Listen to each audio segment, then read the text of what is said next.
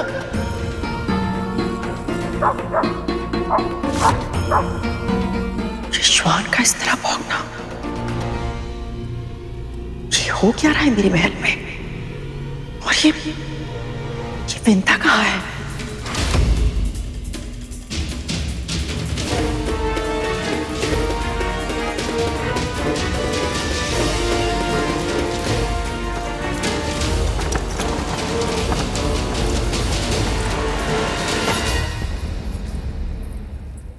चलिए बाबा, भीतर चलिए, आइए। इतनी देर से आना तो आई क्यों? तुम्हारी प्रतीक्षा में एक क्षण कैसे बिताया मैंने जानती है? इससे अच्छा तो मुझे मरने के लिए जेल छोड़ देती। शांत हो जाइए बाबा, मुझे क्षमा कर दीजिए। मैं मानती हूँ मुझे देर हो गई, पर अब तो भीतर चलिए। मुख पर जो शब्द हो, आवश्यक नहीं कि मन में भी वही हो। शब्दों से अधिक कर्म में शक्ति होती है। क्षमा चाहिए ना तो कान पकड़ खड़ी हो, फिर बैठ, फिर खड़ी हो, उठक बैठक कर और क्षमा मांग, तब करूंगा क्षमा। चल कर उठक बैठक।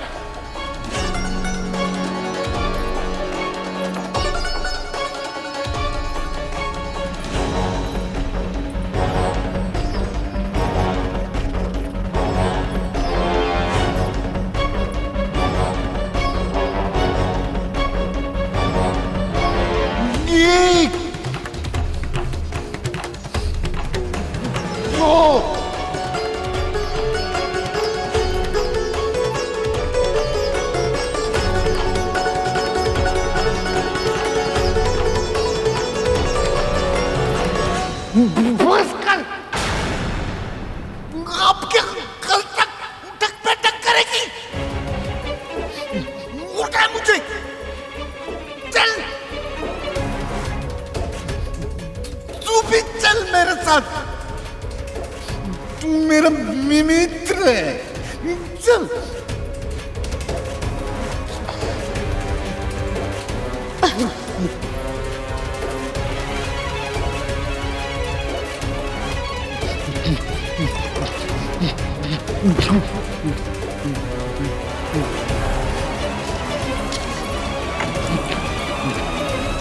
गिराना मत। कुछ नहीं होगा बाबा।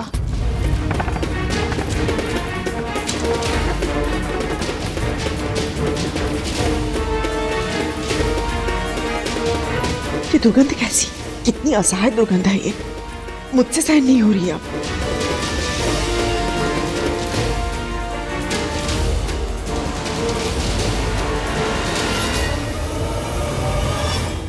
प्रभु आपका बहुत बहुत धन्यवाद कि विंता माँ बच गई। यदि कद्रू माँ देख लेती तो विंता माँ को बहुत बड़ा दंड देती। देवी विंता बच गई या और भी बड़ी समस्या में उलझ गई, ये तो समय ही बताएगा शेष। आप सही कह रहे हैं प्रभु। ये वृद्ध बाबा जो भी है, इन्हें प्रसन्न करना आसान नहीं होगा।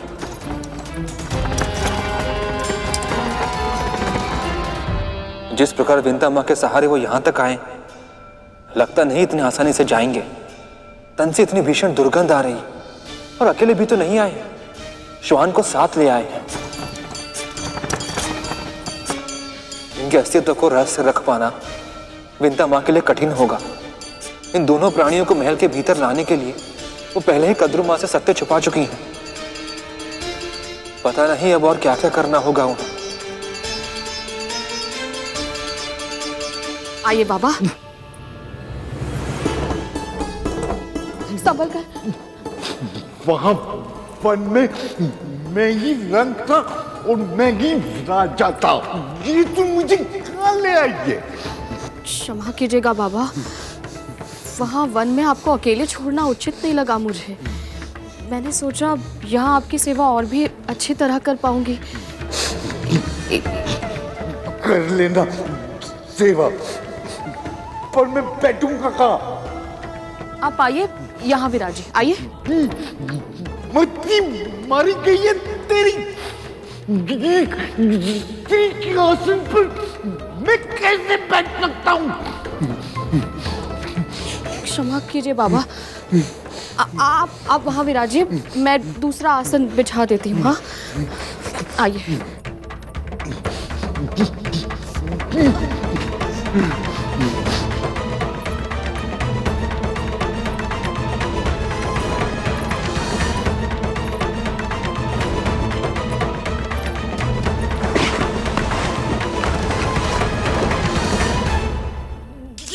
कुशन पे नहीं बैठ सकता मैं, चुपेगा मुझे। अंधी है क्या? दिखाई नहीं देता? मैं कुष्ठ रोगी हूँ। कुष्ठ रोगी को कोमल आसन चाहिए होता है, कुछ और दे।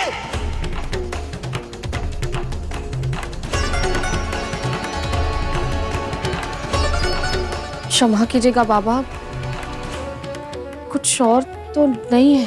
झूठी असत्य भाषण सुना रही है मुझे।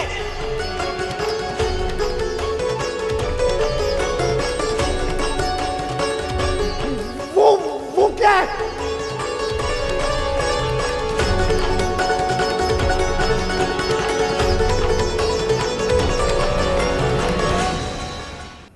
वो क्या है?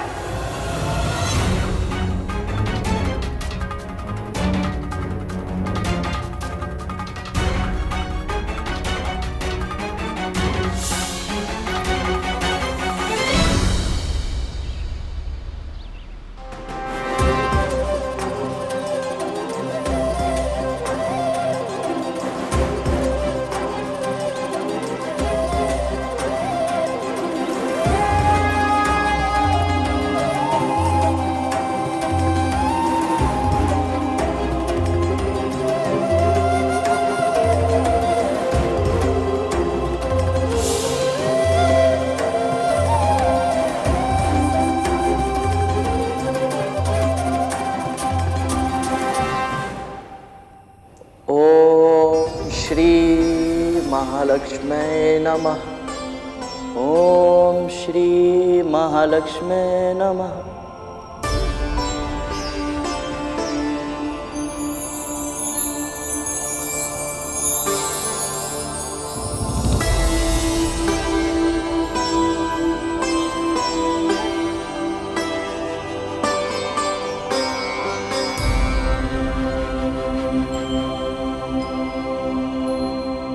माँ,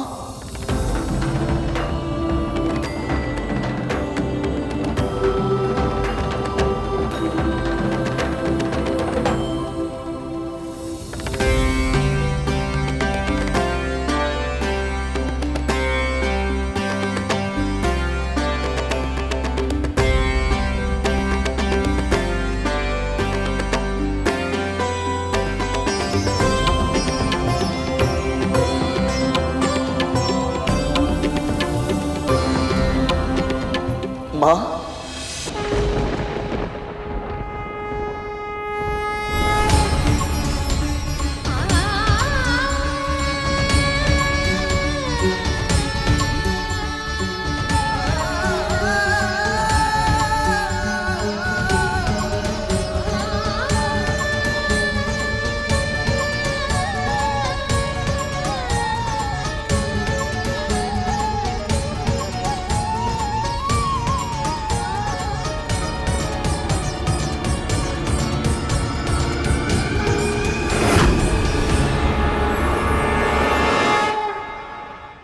पक्षीराज गरुड़ के साहस भरे कारनामे देखने के लिए चैनल को सब्सक्राइब करें और साथ ही बेल आइकॉन दबाना न भूलें।